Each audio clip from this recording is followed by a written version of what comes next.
Hi, and welcome back to another season of Planet on the Move podcast, where we explore the intersections of climate, conservation, and communities shaping a sustainable future. I'm Stephanie Mendez, and I will be hosting this season as we shift our focus to Mexico, a country deeply affected by climate change, but also home to incredible stories of resilience, innovation, and activism. We are thrilled to kick off today's conversation with a truly inspiring guest. Joining us for our first episode this season is Marta Ruiz Corzo, also known as Señora Pati, a visionary conservationist and environmental leader whose groundbreaking work in the Sierra Gorda Biosphere Reserve has set a global standard for community-driven conservation. As the founder of Grupo Ecológico Sierra Gorda, she has dedicated decades to protecting Mexico's rich biodiversity while empowering local communities to take the lead in sustainability. Her leadership has not only safeguarded critical ecosystems, but also demonstrated how conservation and economic resilience can go hand in hand. Señora Pati, it is such an honor to have you with us today. Welcome to the show. Thank you, Stephanie. I'm very pleased to be here with you. We are so pleased to have you. I just wanted to ask you a couple of questions, really, and just get into some of the groundbreaking work that you've done. You've done so much to conserve the Sierra Gorda and create this ecological group. I just wanted to start off by asking you, how did a music teacher from Querétaro end up becoming one of the most renowned environmental activists in Mexico? When I was 30, I grew up very urban in Querétaro City. I used to be first violin in the orchestra of the Querétaro City and to be a soloist in different choirs and a music teacher in the American school in Querétaro for 16 years. I worked as Mary Poppins. Yeah. And I was so happy with my choir, and my little ones. I am a teacher in the top of my heart. Then I really enjoy it and teach them to love with music now. A pleasure. But when I was 30, I got enough of it. And enough of the society satisfactors. I grew up in a very conservative society. Yeah, and I was not enjoying anymore those values. So did you move to sort of run away from what was happening in the modern day, the conservativeness of, having to live in that society? And all those labels that are placed for someone else rather than me. Then I decided to be our own compass and find deep answers that my spirit and my heart and the health of my little boys were asking me, shouting me to make it happen. So with all those questions and a deep spiritual need to grow, to find your cause, because in Querétaro City I tried with the orphans, with the old people houses, trying to support, to help, but one after the other, I was keep going until I find my own path. And when I came to Sierra Gorda with my family, my husband and my boys, 42 years ago, wow, I was 30, and I burned my ships, my bridges, and I decided not to be a fancy lady anymore, and what was that like for you? What was it like being, new environment in Sierra Gorda? Is that a place that you used to visit often? How did you feel being there, and what sort of spirit? I recuperate my entity. I was myself. I love so much to laugh. To laugh. Yeah, I love to sing. I love to give. I love to have a cause where I could put all the passion of my heart. And that's a very powerful emotion that asks you to be very demanding. Where are you going to put that capital? That is the force of your heart. And when I came to Sierra Gorda, we took the children out of the school. I left the medicines of my sons in Querétaro City. Mario used to have asthma.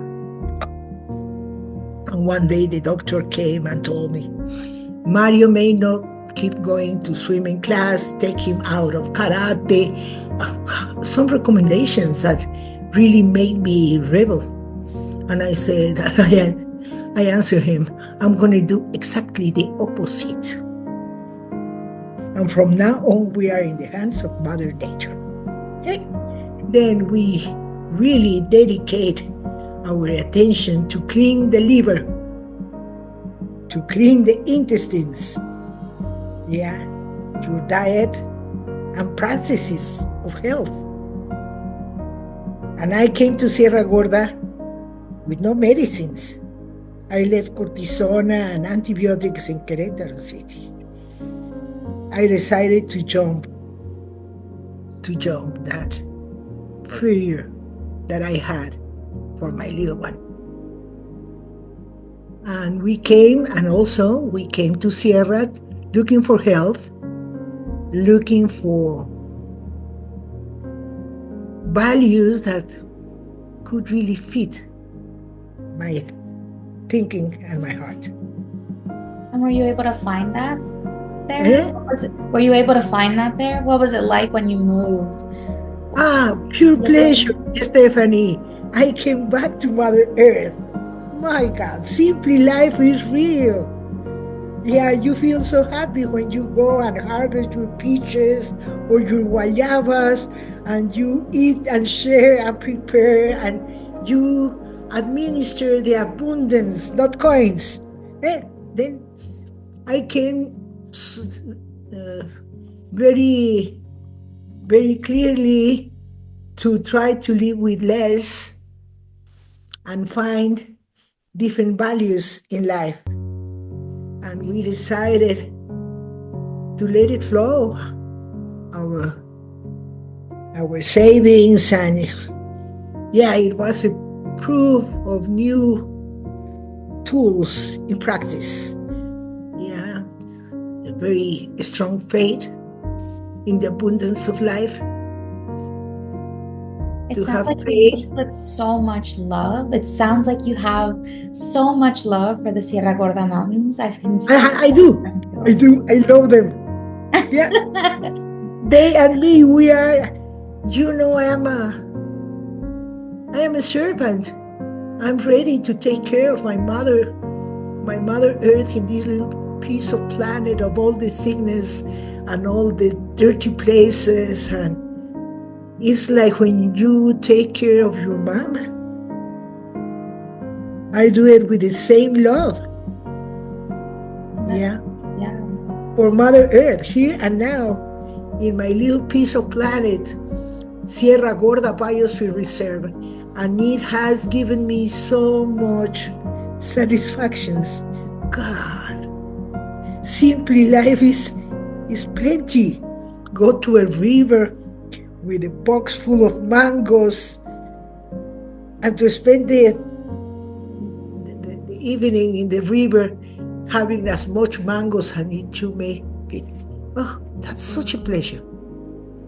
It really is, and it's such a blessing. And today's day, I feel that we're seeing Mother Nature constantly under attack. The Biosphere Reserve, it's 383,000 hectares. It's huge. I'm sure that while you were working so hard to conserve it, that you had moments where it was so difficult with corporations or interest companies that might have come to meddle. What was it like for you having to protect that region? What was some of the moments that you felt so passionate about protecting the Sierra Gorda Mountains? Stephanie, 10 years later, we began as an NGO. We look in purpose to get the decree as a federal protected area. We are the only biosphere reserve in Mexico that has been promoted from the civil society up to the federal government.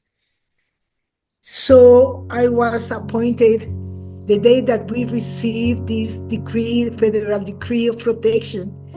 It was a holiday for many communities because we had harvest this decree with a lot of appropriation from the local communities, having hundreds of workshops asking for permission. But we were already doing many activities, cleaning campaigns, reforestation, going to the schools, having festivals, cooking lessons. Okay? Then with that capital, we look in purpose to get the decree, and I was appointed as the sheriff for the region, environmental sheriff. Then we look for this decree because we need to put order in this beautiful territory. Anyone could open a road to this place, or the municipalities and the public investment in the Sierra didn't took in count at all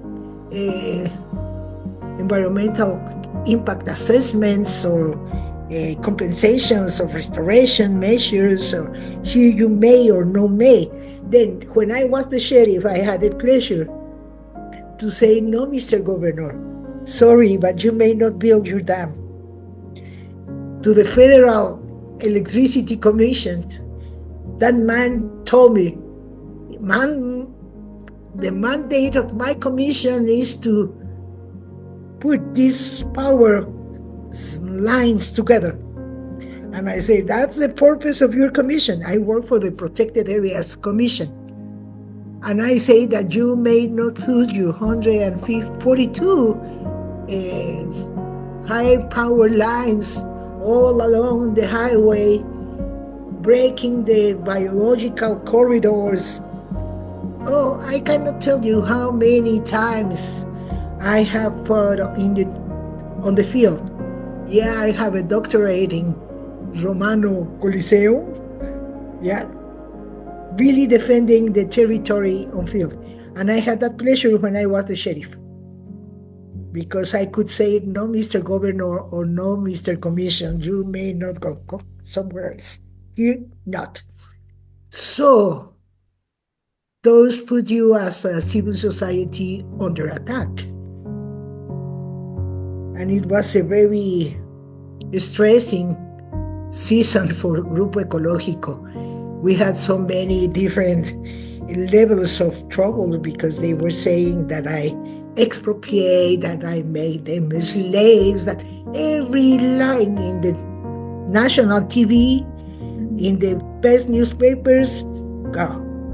Yeah, I lost all my, I think the half of my teeth then in that season, but it has been at the same time a big pleasure because now everyone knows that Sierra Gorda has someone that is fighting to protect the territory integrity. That's good. Yeah, you could see that there's so much violence and so much anger that you were subjected to. What would you say to folks that are trying to be environmental activists today in their countries, in Mexico, especially when there's just a time when your credibility can always be questioned, that lies can be spread? How do you keep that strength? How do you keep that faith? What's something that continues to drive that for you? You know, Stephanie, I think that if we don't do something, not something, everything, we just have a very painful surviving in front. It's late. It's late to stop the damage that we have done to our planet. Every day, horrible climate effects are over the world, giving us signals that the climate change is here. Even that with this emergency, it's quiet by the copper coins of our society. And nobody taking count really the trouble that Mother Earth is on. We have lost the natural infrastructure of our reserve, our biosphere, that is so fragile. Yeah, from here where we stand up, 14 kilometers, it's the tiny kappa of our planet that has the wisdom of life. And in all the cosmos we don't know another intelligent planet as ours. So what would you tell the youth who want to be activists, who want to be focusing on protecting the environment? What's your message to them? First, give yourself the pleasure to connect with nature. Take some time in the forest, visiting a farm, connecting with nature. If you have the opportunity, hiking, trying to enjoy that beautiness that by sure it's going to bless you. Also, recognize nature not just in the forest. Recognize nature in everything you take to your mouth. In the magic of an onion, in the design of a sandia, in the flavor of a mango, in the packages of everything. My God, there's so much wisdom every day in your table. Enjoy and thank and think about the wisdom of Mother Nature. Also, I will tell you that stand up for the planet and not fighting, working. Not everything it has to be. No, it's better to ground, bottom up, a movement of civil activism, doing good things for the community. That's what we have done. That's what we have ears in the authorities. Because we are a wave of civil participation that has grown bottom up. And that means that you start in your school, in your neighborhood, and as the first, in your house.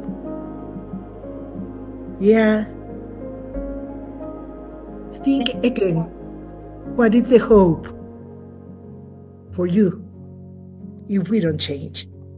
And we have to plant hope, because I think that the best is going to come. We have to push to emerge this new society that we have to become, with new values, abundance, but for everybody. Yes, absolutely. Reconciliation, lots of love. To serve is the biggest and deepest pleasure that you may have in life. Be useful. Look for the things in life that are going to give you that transcendental meaning that we need to give to our lives. Not everything, not all the values of the mother people make them happy. Be careful. Don't let the flow pulls you, and no, think it over. Life is an opportunity so big, and we really have to make a difference with those values that you are going to go with you beyond this life. And the joy, the satisfaction, the people, the good things that you do, the entrepreneur that you support to arise, That's a satisfaction that I'm going to take with me. You know? Yeah, absolutely. And I think that the service that you've done, the work that you've done, it all inspires hope. So thank you so much for your wisdom. Thank you so much for showing us your spirituality and for the message that you have for us and everyone else around you. Thank you so much. Thank you so much for joining us today. We're so honored to have you here as our guest, especially a guest for this first episode. Stephanie, So grateful. I have a little song for you. We are living in the great big river. We are washed by the very same rain. We are swimming in the stream together. Some in power, some in pain. We can worship this ground we walk on, cherishing the things that we live beside. Loving spirits would live forever, with all swimming to the other side. Then let's arise the love wave, the loving wave for our surroundings, okay? It's not a matter to be angry no, be proactive. There's so much to protect, to release footprint to our planet. I propose lots of love.